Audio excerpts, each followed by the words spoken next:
जय हिंद दोस्तों, कैसे हैं? आई होप कि आप लोग अच्छे होंगे। क्लास 10th के फिजिक्स का मैं चैप्टर नंबर 1 स्टार्ट किया हूँ, रिफ्लेक्शन ऑफ लाइट, प्रकाश का परावर्तन। इसका फर्स्ट वीडियो मैं दे चुका हूँ आप लोग को, लेकिन उसके लिए आई एम सॉरी, क्योंकि उसका साउंड क्वालिटी ज़रा ख़राब था। थोड़ा सा कोलाहल हो रहा था गांव में, जिसकी वजह से साउंड क्वालिटी थोड़ा सा ख़राब हुआ होगा, हम जान रहे हैं। फिर भी कष्ट से बनाए थे, इसीलिए उसको डाल दिए। तो देखिए, उसमें बेसिक चीज़ें जो होते हैं उसको हम बता दिए थे। हालांकि मैं फिर 2 मिनट के लिए रिवाइजिंग कर दूंगा, लिखेंगे नहीं, ठीक है? लिखेंगे तो टाइम लग जाएगा ना, इसीलिए आपको रिवाइजिंग करके बता दूंगा। और आप लोग जो है ना उसको थोड़ा सा नोट कर लीजिएगा। सबसे पहले हम लोग पढ़े थे इसमें कि प्रकाश कहते किसको हैं। सबसे फर्स्ट चीज़, प्रकाश का जब परावर्तन हम लोग इस चैप्टर में पढ़ने वाले थे, सबसे पहले जानना ना पड़ेगा जी कि प्रकाश किसको कहते हैं।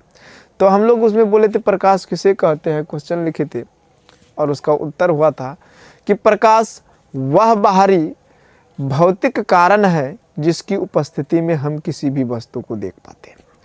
एक्चुअल में होता क्या है, बहुत सारे आदमी को लगता है कि हमारा आँख देख लेता है, हमारा आँख ये देखता है। नहीं जी, एक्चुअल में हम लोग के पास आँख तो है, या कैमरे की भांति काम करता है। जब लेंस पढ़ेंगे ना हम लोग, आप वर्तन में एकदम बढ़िया से पढ़ेंगे, कैमरे की भांति काम करता है। लेकिन हमारे नेत्र को प्रकाश नहीं है, वो देख नहीं सकता, वो क्षमता नहीं है हमारे नेत्र को। तो नेत्र किसकी सहायता से देखता है? तो प्रकाश की सहायता से। इसका डेफिनेशन बिना उस समय गवाए आप लिख सकते हैं, प्रकाश वह बाहरी भौतिक कारण है जिसकी उपस्थिति में हम किसी भी वस्तु को देख पाते हैं। That's clear. चलिए, उसके बाद हम लोग पढ़े थे कि प्रकाश जो होता है, तो सर प्रकाश से स्रोत भी, स्रोत पढ़े थे। इसके बाद चैप्टर 1 दिए थे टॉपिक स्रोत। तो प्रकाश स्रोत दे के डैश दे के लिखिएगा कि वे सारी वस्तुएं जिनसे प्रकाश उत्सर्जित होता हो उसे प्रकाश स्रोत कहते हैं। वे सारी वस्तुएं जिनसे प्रकाश उत्सर्जित होता हो उसे प्रकाश स्रोत कहते हैं। That's clear. वे सारी वस्तुएं जिनसे प्रकाश उत्सर्जित होता हो उसे प्रकाश स्रोत कहते हैं। किससे प्रकाश उत्सर्जित होता है? तो हम लोग बोलेंगे सूर्य। सर सबसे बड़ा जो प्रकाश का गोला है एकदम सूर्य है। हाइड्रोजन हीलियम का कॉम्बिनेशन बड़ा खतरनाक है और उससे प्रकाश भारी मात्रा में उत्सर्जित होता है और उसका हम मानव यूज कर लेते हैं, बहुत ज़्यादा यूज करते हैं ना। सोलर प्लेट वगैरह सब और सब यूज कर लेते हैं, देखते तो भी हैं प्रकाश। उसके बाद वो पेड़ पौधे खाना भी बना लेते हैं, बहुत सारा कार्य होता है उससे। हमारा पृथ्वी पर जैव मंडल का लगभग कार्य उसके माध्यम से संचालित होता है।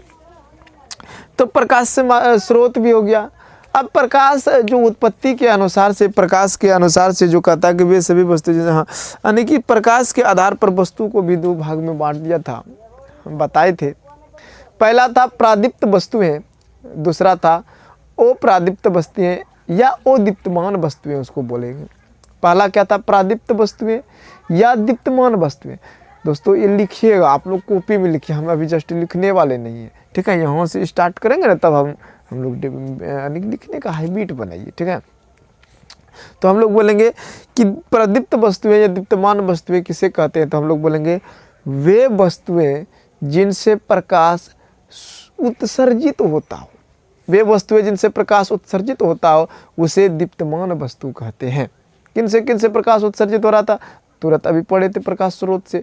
जैसे कि हमारा सूर्य हो गया, जलती हुई मोमबत्ती हो गया, जलता हुआ बल्ब हो गया आदि, ठीक है? इत्यादि लगा सकते हो। उसके बाद अदीप्तमान वस्तुएं या अप्रदीप्त वस्तुएं किसको कहेंगे? अप्रदीप्त वस्तुएं, तो हम लोग बोलेंगे वे सभी वस्तुएं जिनसे प्रकाश उत्सर्जित नहीं होता हो उसे अदीप्तमान वस्तुएं या अप्रदीप्त वस्तुएं कहते हैं।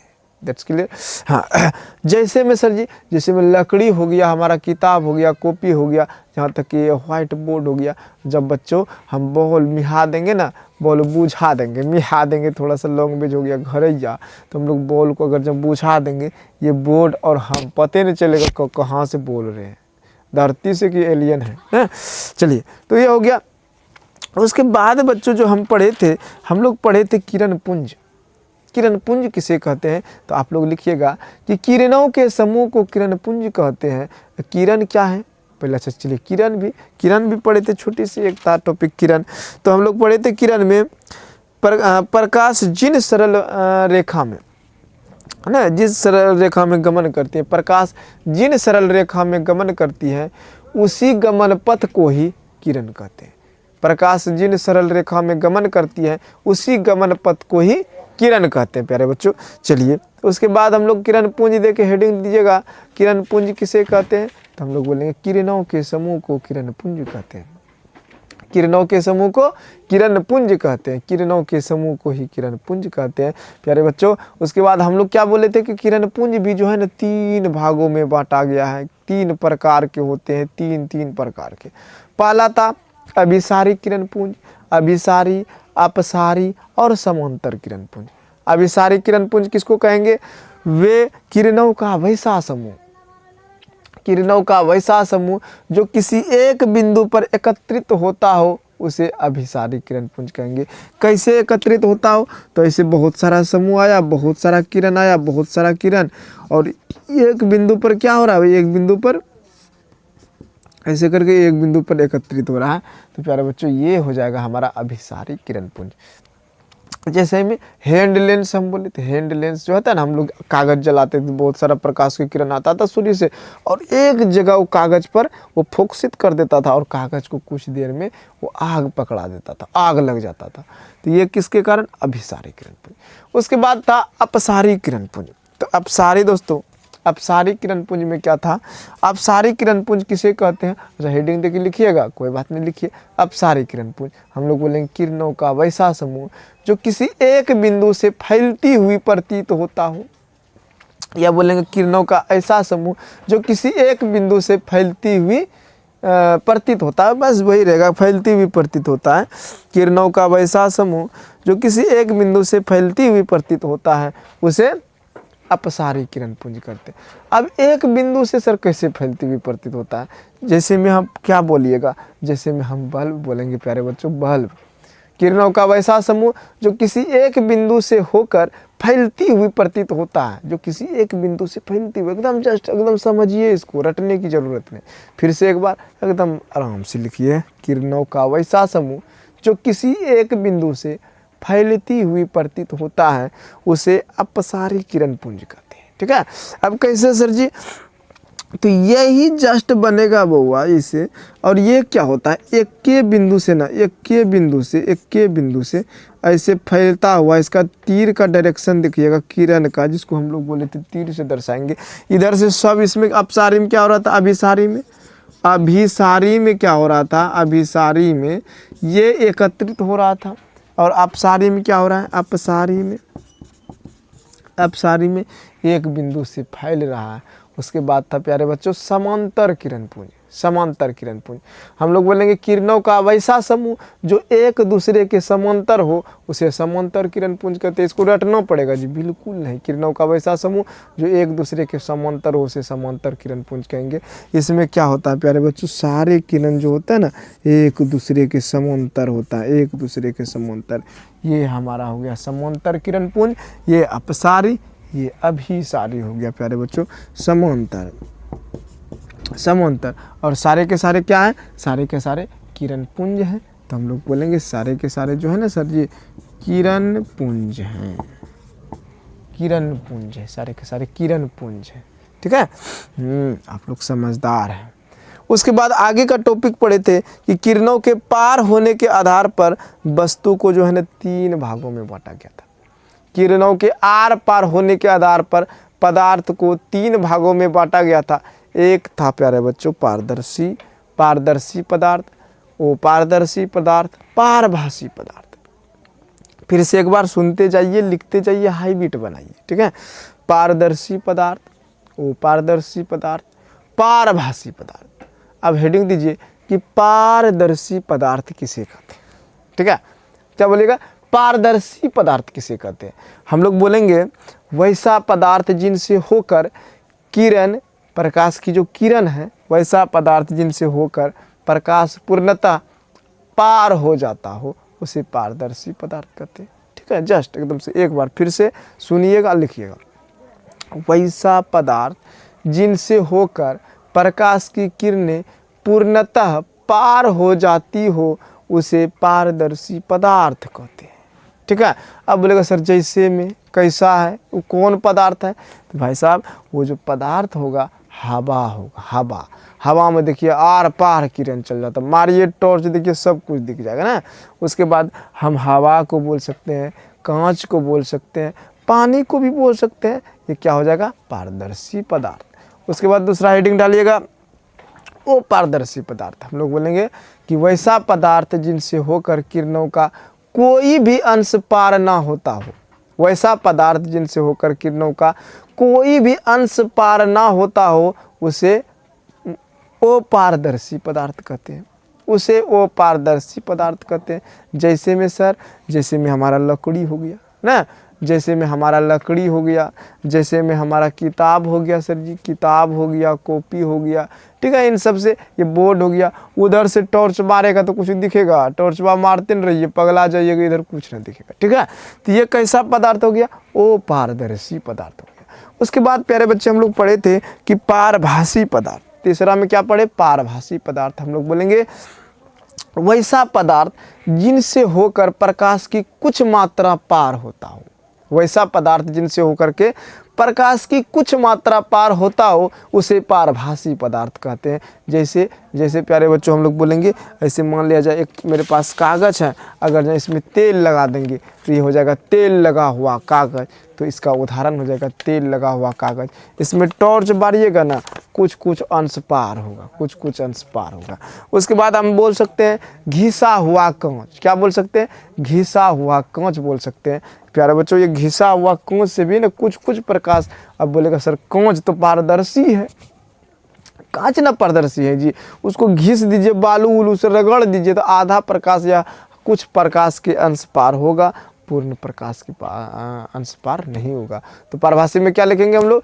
वैसा पदार्थ जिनसे होकर के प्रकाश की कुछ मात्रा ही पार हो पाती हो उसे पारभासी पदार्थ कहते हैं। जैसे तेल लगा हुआ कागज, घिसा हुआ कांच, शहद इत्यादि।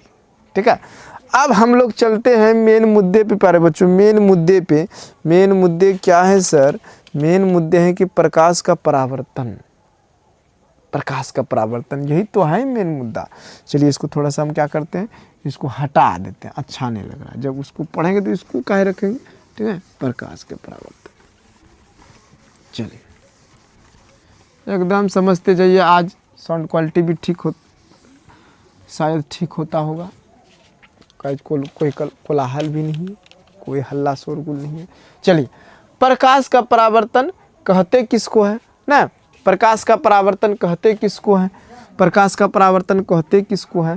तो हम लोग बोलेंगे किसी बिंदु स्रोत से आती प्रकाश की किरणें दर्पण से या समतल सतह से टकराकर पुनः उसी माध्यम में लौट जाती हैं जिस माध्यम से वह आ रही होती हैं। इस घटना को प्रकाश का परावर्तन कहते हैं। लिख लीजिएगा एकदम, बिल्कुल, वेरी गुड।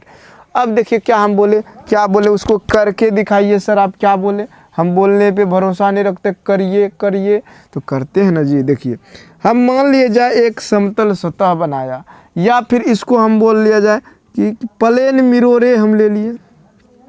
ठीक है, समतल सतह बनाया या प्लेन मिरर ले लिए हम लोग, समतल दर्पण। किसी बिंदु स्रोत, समझ रहे हैं ना जी, कहीं से भी प्रकाश आ सकता है, कोई जरूरी है सूर्य से आएगा, कहीं से भी आ सकता है। मान लिया जाए यहाँ से हमारी प्रकाश की किरण आ रहा है, इस समतल सतह पे टकरा गया। क्या हुआ? टकरा गया, एकदम से एक्सीडेंट नहीं हुआ, टकरा गया। ठीक है, किसी बिंदु स्रोत से आती प्रकाश की किरणें या किसी बिंदु स्रोत से आ रही प्रकाश की किरणें दर्पण से या किसी समतल सतह से टकराकर पुनः उसी माध्यम में लौट जाती है। पुनः उसी माध्यम में लौट जाती है, अर्थात ये आ रही है, अब पुनः उसी माध्यम में लौट गई जिस माध्यम से वह आ रही होती हैं। तो इस घटना को प्यारे बच्चों क्या बोलेंगे? इस घटना को हम लोग बोलेंगे प्रकाश का परावर्तन। इस घटना को क्या बोलेंगे? प्रकाश का परावर्तन। फिर से एक बार याद करके एकदम लिखिए लेना है। ठीक है, लिखिए तो लिखिए तो प्रकाश का परावर्तन से आप क्या समझते हैं? लिखिए तो उसमें, किसी बिंदु स्रोत से आती प्रकाश की किरणें दर्पण से, समतल दर्पण बोल सकते हैं ना, अच्छा चलिए ऐसे बोल दे, किसी बिंदु स्रोत से आती प्रकाश की किरणें किसी समतल सतह से या दर्पण से टकराने के बाद पुनः उसी माध्यम में लौट जाती है जिस माध्यम से आ रही होती है। इस घटना को ही प्रकाश का परावर्तन कहते हैं। एकदम लिख लिए होंगे, वेरी गुड। चलिए अब इसमें क्या बात है कि सर एक चीज़ समझ में नहीं आया, प्रकाश माध्यम सर समझ में नहीं आया। एकदम 1 मिनट में समझ लीजिएगा, टेंशन काहे ले रहे हैं हम, है ना जी। चलिए प्रकाश माध्यम क्या होता है प्यारे बच्चों, तो हम लोग बोलेंगे जिस माध्यम में प्रकाश गमन कर सकती है उसी को प्रकाश माध्यम कहते हैं। सीधी सीधी बात, जिनसे होकर प्रकाश गमन कर सकती है, जिनसे होकर प्रकाश जा सकता है, जिनमें होकर प्रकाश आर पार हो सकता है, उसी को ही तो प्रकाश माध्यम कहते हैं। पारी है, चलेगा? अच्छा लो दौड़ेगा ना। जिससे होकर प्रकाश गति कर सकती है, जिनमें होकर चल सकता है, कुछ भी बोलो, जिनमें होकर प्रकाश चल सकते हैं या जिनमें होकर प्रकाश गति कर सकते हैं या जिनमें होकर प्रकाश गमन, सब पर्यायवाची है। तो सीधा सीधा अगर जब पूछे प्रकाश से माध्यम से आप क्या समझते हैं तो लिखिएगा प्रकाश से माध्यम से क्या समझते हैं, क्वेश्चन लिख के बोलिए, लिखिएगा कि जिन माध्यम में प्रकाश, या 2 प्रकार के लिख सकते हैं, जिनसे होकर प्रकाश गति कर सकती है उसी प्रकाश से माध्यम कहते हैं, या फिर ऐसे भी लिख सकते हैं जिनमें प्रकाश गमन कर सकती है उसे प्रकाश से माध्यम कहते हैं। ठीक है, एकदम यही लिखिएगा, जिनमें प्रकाश गमन कर सकते हैं उसे प्रकाश से माध्यम कहते हैं। अब जैसे किनमें सर जी, हवाओं में जी, हवाओं में नहीं गमन कर सकती है, हवाओं में गमन कर सकती है, हवाओं में गमन कर रहा है तो ये क्या हो गया, प्रकाश से माध्यम हो गया। हवा में गमन कर रहा है तो हवा क्या हो गया, प्रकाश से माध्यम। पानी में गमन कर रहा है तो पानी क्या हो गया, प्रकाश से माध्यम हो गया। उसके बाद अगर जब हम बोलेंगे कांच में गमन करा तो कांच प्रकाश से माध्यम हो गया। जस्ट तो इसका डिफिनेशन आप लोग एकदम से लिख लिए होंगे कि किसी बिंदु स्रोत से आती प्रकाश की किरणें दर्पण से या किसी चिकनी सतह से टकराकर पुनः उसी माध्यम में लौट जाती हैं जिस माध्यम से वह आ रही होती है, और इसी घटना को प्रकाश का परावर्तन कहते हैं। मेरे प्यारे बच्चों, परावर्तन कहते हैं। अब देखिए इसमें जो है आपतित किरण ये वाला हो गया, आने वाला किरण को आपतित नहीं कहेंगे जी, कहेंगे ना आपतित किरण, और जाने वाला को परावर्तित किरण। आपतित किरण, परावर्तित किरण। अब बीचवा में जो डाले हैं ना ये लंब हो, ये क्या हो गया, लंब हो गया। और ये जो है ना आपतन बिंदु हुआ जिसको ओ से दर्शाया जाता है प्यारे बच्चों, उसको ओ से दर्शाया जाता है। इसको हम लोग बोलेंगे आई, इसको बोलेंगे आर, इसको बोलेंगे आई, इसको बोलेंगे आर। यानी कि ये जो कोनवा बना, कोण बना, ये आपतन कोण बना, ये वाला कोण जो बना ये परावर्तन कोण बना। एकदम बहुत आसान है। कैसे आसान है, देखिए ये आने वाला किरण आपतित किरण, जो होने वाला किरण परावर्तित किरण, और जहाँ पे पड़ रहा है दोनों आपतन बिंदु। ठीक है, हम लोग बोलेंगे आपतित किरण तथा अभिलंब के बीच बनने वाले कोण को आपतन कोण कहते हैं। अगर से प्यारे बच्चों ये पूछ देगा कि बताइए आपतन कोण जो होता है, आपतन कोण किसे कहते हैं, आपतन कोण किसे कहते हैं, तो हम लोग बोलेंगे आपतित किरण तथा अभिलंब के बीच बनने वाले कोण को आपतन कोण कहते हैं। लिख भी लीजिएगा, ठीक है, क्या लिखिएगा, आपतित किरण तथा अभिलंब, अभिलंब, आपतित किरण तथा अभिलंब के बीच बनने वाले कोण को आपतित कोण कहते हैं, आपतित कोण कहते हैं। इसको कैसे सूचित करेंगे, तो कोण आई हो गया आपतित कोण। ठीक है, कोण आई हो गया आपतित कोण। इसी प्रकार से अगर परावर्तित कोण या परावर्तन कोण पूछ ले, ये तो आपतित किरण, आपतन कोण कहते हैं, सॉरी बच्चों, आपतित कोण ने आपतन कोण कहते हैं, कंफ्यूज हो गया, आपतन कोण कहते हैं। ठीक है, चलिए थोड़ा सा मिस्टेक हो गया था। आपतित किरण तथा अभिलंब के बीच बनने वाले कोण को आपतन कोण कहते हैं। इसको जो डिनोट करेंगे हम लोग कोण आई बोलेंगे, कोण आई, ठीक है। इसी प्रकार से प्यारे बच्चों अगर जब परावर्तन कोण पूछ दे, परावर्तन कोण, तो कोई दिक्कत होगा जी? नहीं ना होगा। इसमें आप अपने मन से नहीं लिख सकते हैं, हम लिखेंगे यहाँ पे, ठीक है।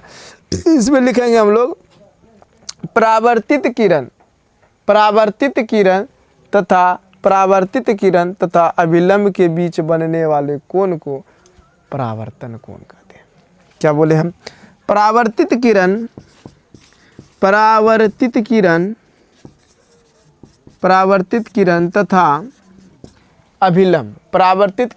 अभिलंब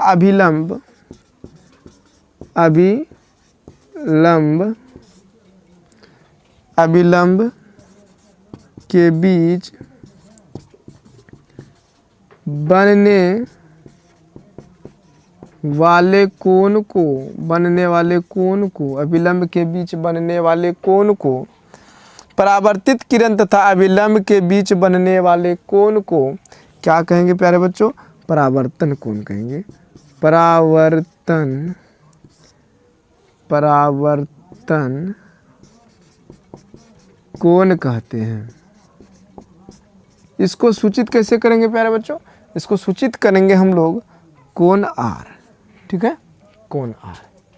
चलिए कोई दिक्कत नहीं। आपतन कोण समझ में आ गया। आपतित किरण अभिलंब के बीच बनने वाले कोण को आपतन कोण कहेंगे। परावर्तित किरण और अभिलंब के बीच बनने वाले कोण को परावर्तन कोण कहेंगे। और ये जो आपतन बिंदु पर डाला गया लंब अभिलंब कहलाता है। सब कुछ लिख लीजिएगा ना। चलिए इसको ऐसे लिख भी सकता है, आपतित किरण, इसको बोल सकते हैं परावर्तित किरण, इसको बोल सकते हैं अभिलंब प्यारे बच्चों, इसको अभिलंब बोलेंगे। इसको बोलेंगे परावर्तन कोण,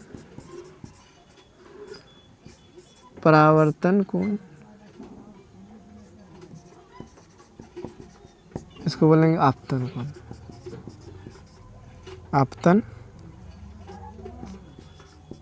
कोण, इसको बोलेंगे आपतन कोण। चलिए देख लीजिएगा, नो का उतना टेंशन नहीं लेना है, साइंस है, ठीक है। थोड़ा बहुत नो मूर्धान्त नो चलेगा, ठीक है। तो ये क्या हो गया?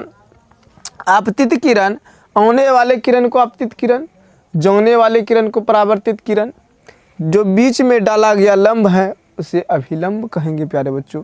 और जो आपतित किरण और अभिलंब के बीच कोण बन रहा आपतन कोण, और आपतित उसके बाद परावर्तित किरण और अभिलंब के बीच जो कोण बन रहा है उसको बोलेंगे हम लोग परावर्तन कोण।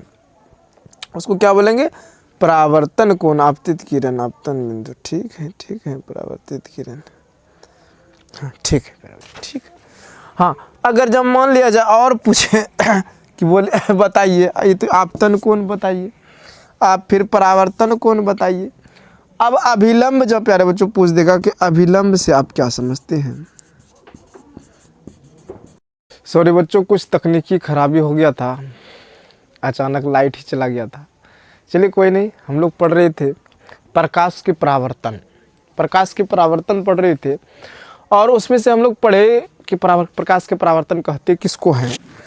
उसमें से हम लोग पढ़ रहे थे आपतन कोण, परावर्तन कोण और अभिलंब के बारे में हम लोग, जिसमें से कि आपतन कोण पढ़े आपतित किरण तथा अभिलंब के बीच डाला गया अभिलंब के बीच बनने वाले कोण को आपतन कोण कहते हैं।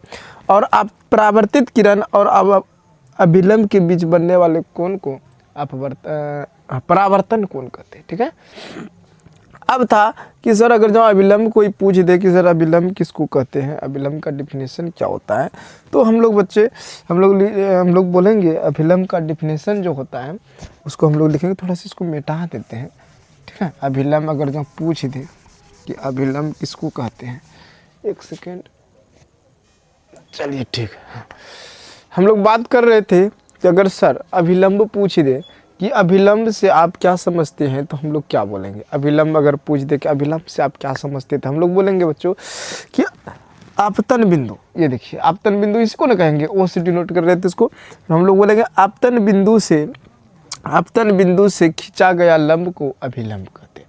बहुत ईजी, सिंपल, आसान, हल्का है मेरे प्यारे बच्चों, एकदम आसानी से आप लोग समझ लीजिएगा। तो क्या इसका उत्तर हो जाएगा आपतन बिंदु से खींचा गया लंब को ही हम लोग अभिलंब कहते हैं। कोई भारी चीज़ नहीं है ये सब चीज़ें, हालांकि बेसिक नॉलेज है, जानकारी रखना जरूरी है कि आपतन बिंदु से खींचा गया लंब को अभिलंब कहते हैं। अब जो इम्पोर्टेंट चीज़ है मेरे प्यारे बच्चों, इसमें हम लोग समझेंगे, ये प्रकाश की परावर्तन तो हम लोग समझ गए, किसी को डाउट है ना? आपतित किरण, अपवर्तित किरण, परावर्तित किरण हो गया, अभिलंब हो गया, अपतन कोण, परावर्तन कोण, अपतन बिंदु हो गया, उसके बाद ये अभिलंब हो गया। उसके बाद परावर्तन कहते हैं किसी बिंदु स्रोत से आती प्रकाश की किरणें किसी समतल सतह से या दर्पण से टकराकर पुनः उसी माध्यम में लौट जाती है जिस माध्यम से वह आ रही होती है, तो इस घटना को प्रकाश के परावर्तन कहेंगे। लेकिन सवाल आता क्या है प्यारे बच्चों, बिहार बोर्ड में सवाल आएगा कि सर प्रकाश के परावर्तन के कुछ नियम सुने हैं कि प्रकाश के परावर्तन के नियम कितने होते हैं और कौन कौन, ठीक है? तो हम लोग देखिए समझते हैं इसको। इसका नियम जो होता है मेरे प्यारे बच्चे, नियम, ठीक है, प्रकाश के परावर्तन के नियम, ठीक है, परावर्तन के नियम।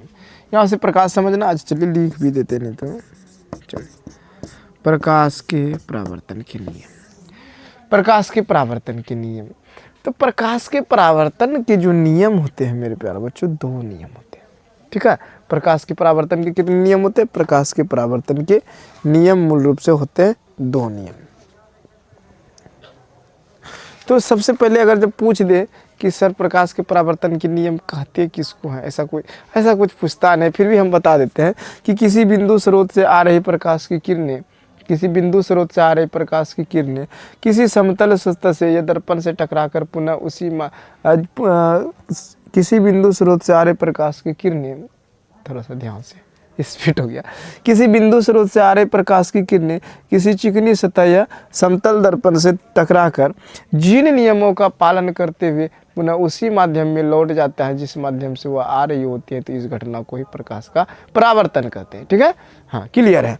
तो अब इसके नियम दो होते हैं, बिल्कुल आसान है, अब बिहार बोर्ड में पूछ भी करता है लगभग। फर्स्ट नियम में लिखिएगा, यहाँ पे देखिए सब कुछ डायग्राम जो देख लीजिए, समझ लीजिए ना, एकदम फटाफट से लिख दीजिएगा, ठीक है?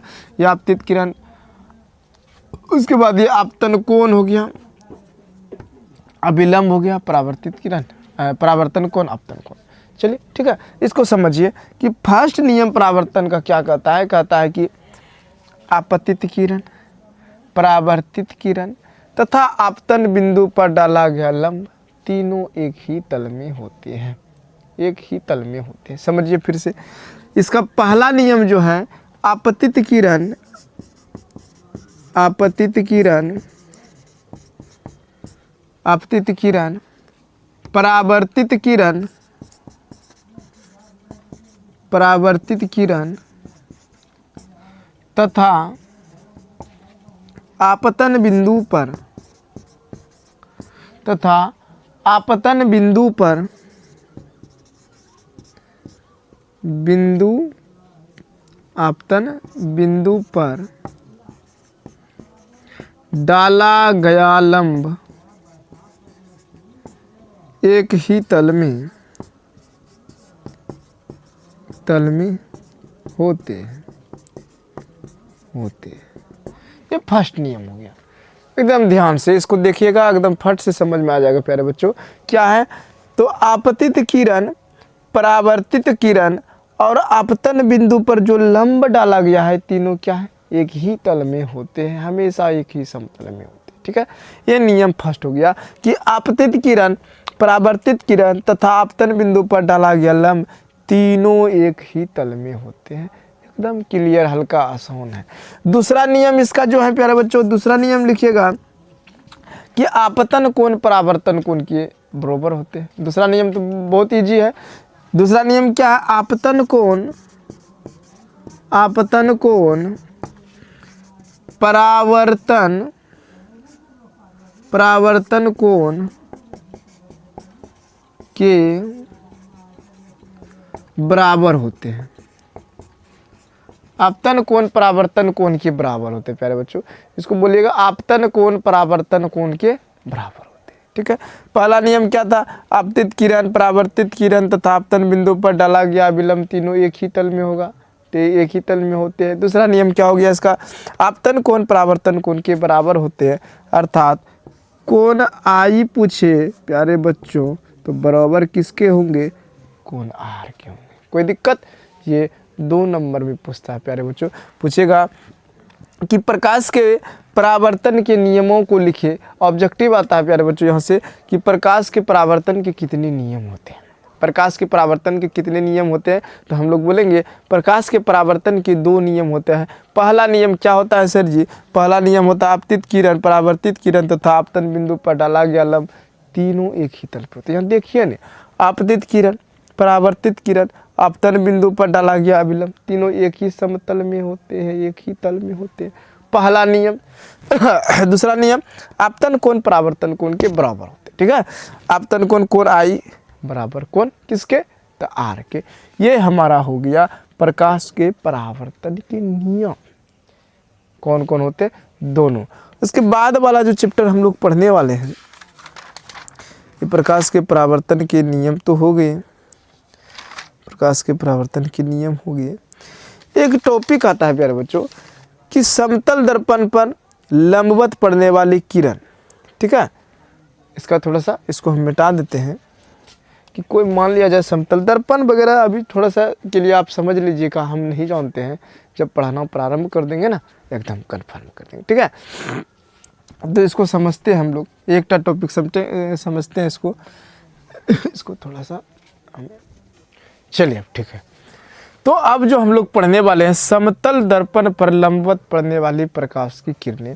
आखिर अगर जो कोई दर्पण है, ये समतल दर्पण है, कल बच्चों हम लोग पढ़ेंगे दर्पण प्रतिबिंब, सब कल से स्टार्ट कर देंगे। लेकिन एक टॉपिक है, मान लिया जाए एक समतल दर्पण है, प्लेन स्पोज प्लेन मिरर है, जिसको हम लोग घर में देखते हैं ना, आईना वगैरह कहते हैं, वही चीज़ है। करा इस पर अगर जब लंबवत प्रकाश की किरण पड़ता है तो क्या इफेक्ट पड़ता है बच्चों।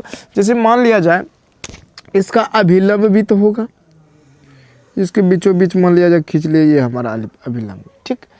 और यहाँ से कहना डायरेक्ट प्रकाश पड़ेगा लंबवत सीधी रेखा में। तो आप बताइए यहाँ से अगर प्रकाश पड़ेगा, ये कैसा दर्पण है, समतल दर्पण ना है, यहाँ से पड़ेगा तो प्यारे बच्चे ये पुनः उसी माध्यम में चल जाएगा जिस माध्यम से आ रही होती है। तो ये कोण बनाएगा जी, अभिलंब के साथ किस तरह डिग्री का कोण बनाएगा, 0। उत्तर क्या आएगा, 0 डिग्री का कोण बनाएगा। यह किरण अभिलंब के साथ 0 डिग्री का कोण बनाता है प्यारे बच्चों, 0 डिग्री का कोण। क्यों, क्योंकि यहाँ देखिए लंबवत जब पड़ेगा और ये समतल है, तो जिधर से आएगा प्रकाश उधर ही चल जाएगा, ठीक है, इधर से आएगा उधर ही चल जाएगा।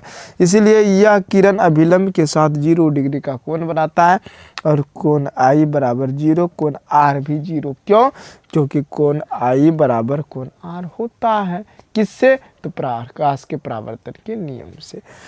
तो बच्चों आज के लिए इतना ही, क्लास को द एंड करते हैं। हम नेक्स्ट पार्ट में लेके आएंगे, 3rd पार्ट में प्रतिबिंब वगैरह सब उसमें पढ़ेंगे हम लोग डिटेल से। आज के लिए इतना ही, जय हिंद।